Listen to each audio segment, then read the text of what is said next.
often when I'm talking about issues of self-esteem for children, I use an example from 2 Samuel chapter 9.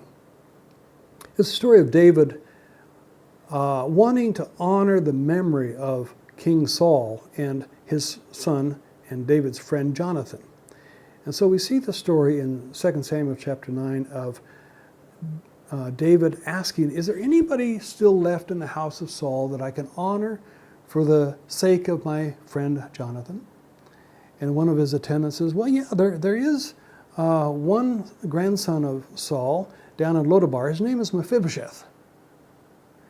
And David says, bring him here. I want to honor him for the memory of the name of my friend Jonathan. So they bring in Mephibosheth, and we know from the 3rd chapter of 2 Samuel that Mephibosheth is a cripple. He was dropped by his nurse when he was a baby on the very day that his grandfather and his father died. And he was dropped in a way that he was injured very severely and apparently a cripple for life.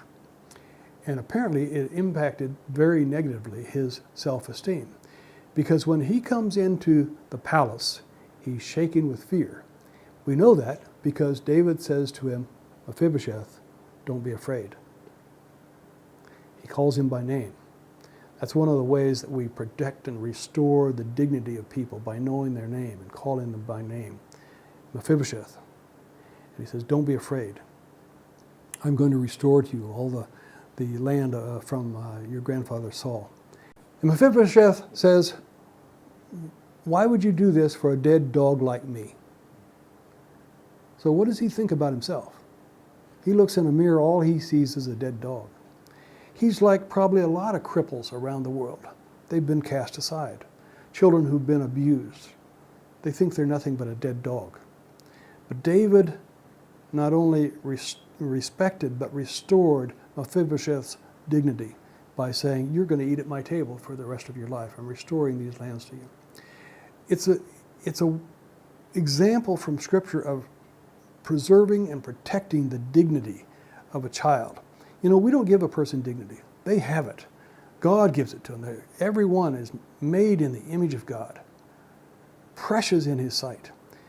They have dignity already. It's not because of what they've done or any fame or how good or bad they are. They have dignity. But sometimes we have to protect it. Sometimes we have to restore it because they've had it beaten out of them. You're no good. You'll never amount to anything. And David was able to restore Mephibosheth's dignity. He calls him by name. He can see past that crippledness and honor him by having him sit at his table.